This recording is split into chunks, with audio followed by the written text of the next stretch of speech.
Masih sebuah berita simpang siur, sebuah pabrik marmer tua di kawasan Sentul Bogor menyimpan misteri yang berkaitan dengan tragedi kelam yang menimpa para pekerjanya pada masa itu.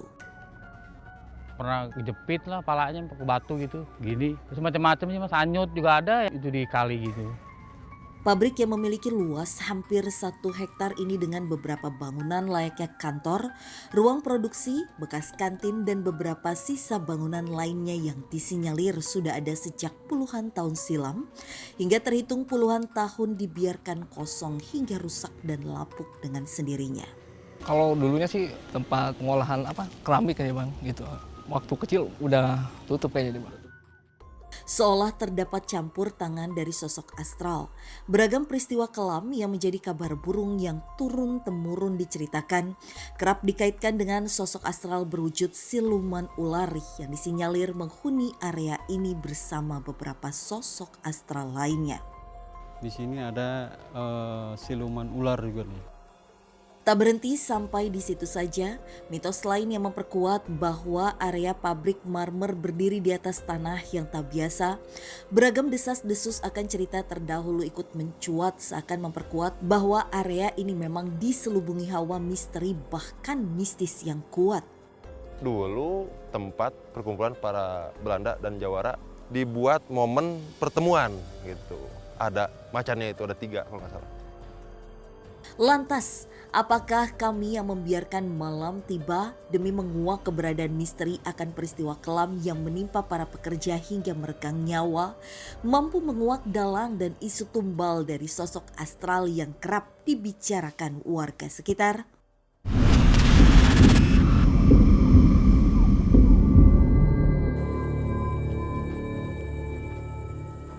Oke, ini dia tempatnya Kak Rudi, Kak Frisly. Walaupun memang tadi sore itu kita sudah sempat melihat-lihat ya. Betul. Oke, kita langsung cek kali ya. Banyak sekali sosok yang mungkin akan bercerita langsung ke kita. Kayaknya kalau aku pribadi, aku tertarik untuk... Pada saat masuk ke tempat pertama aja, itu aku udah langsung merinding dan ngerasa udah nggak enak aja gitu, udah takut. Seolah menarik perhatian kami, bangunan yang pertama kami singgahi ialah sebuah bangunan layaknya kantor. Assalamualaikum. Kayaknya emang ini tempat dimana seisinya itu para makhluknya tertarik dengan kalian berdua, para laki-laki. Karena di sini memang menurutku saat ini ya, pandangan aku memang kelihatan jelas banget kalau makhluk-makhluk di sini rata-rata memang perempuan.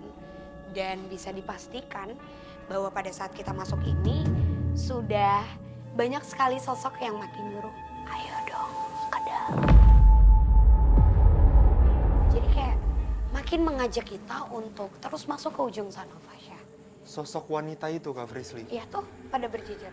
Yuk, kita ke sana. Assalamualaikum. Tak ingin menyia-nyiakan waktu yang ada, perlahan kami mendekat ke arah sosok astral yang berada masuk ke dalam bangunan ini. Kecelakaan juga. Iya. Tapi emang ini tuh kelihatan banget pabrik marmer ya, karena dari tembok-temboknya aja pas kita masuk tuh udah marmer semua. Dan kalau bangunan ini sendiri tuh kayaknya tempat office-nya ya. Betul, Fasya. Nah, mungkin aku sedikit bercerita. Tadi kan kita ngelewatin, kenapa? Ada yang nyolek keras banget. Jadi tadi saya refleks langsung. Iya. Langsung ke kaki besi. Iya. Ya karena emang di sini tuh perempuan semua sih, Fasya. Dan kalau kita tarik mundur, kilas balik dari tempat ini sendiri, sempat ini menjadi tempat atau pabrik di zaman VOC. Jadi di zaman masih penuh dengan penjajah. Kenapa aku juga ngajak ke tempat ini? Karena di belakang sini, Fasya, Kak Rudi, ini banyak banget sosok perempuan. Mungkin kakak juga dari awal udah langsung lihat ya. Iya. Ini banyak banget sosok perempuan, tapi ada satu sosok yang berbeda. Beda. Kakak juga notice itu kan? Ini di belakang Frisly persis ada perempuan dengan tinggi segini Fasya. Perempuan ini bukan sosok yang sering kali kita temui. Ini adalah jelmaan. Atau sering kita sebut dengan siluman. Kenapa aku bilang siluman? Karena di bagian dahinya sini Iya. itu ada sisik ular, dan kelihatan jelas banget kalau sosok ini yang memang bisa kita bilang menguasai titik ini. Jadi di antara para perempuan di sekitaran sini atau penghuni di sini, ini yang sangat dominan.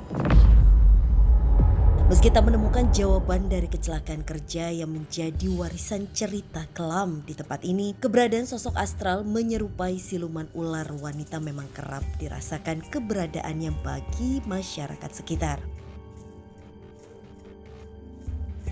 Sering lihat juga kadang ya, saya sering main di sini juga, di lingkungan sini ya. Setahu saya sih suka lihat-lihat siluman ular katanya gitu. Dan di ruangan ini ada perempuan, wajahnya perempuan tapi badannya ular. Mungkin kakak juga tadi udah langsung dapat gambarannya. Tapi sosok siluman ular ini kalau dia berubah wujud menjadi hewan atau ular, itu benar-benar besar banget Fasya. Dan memang sering ditemui oleh warga.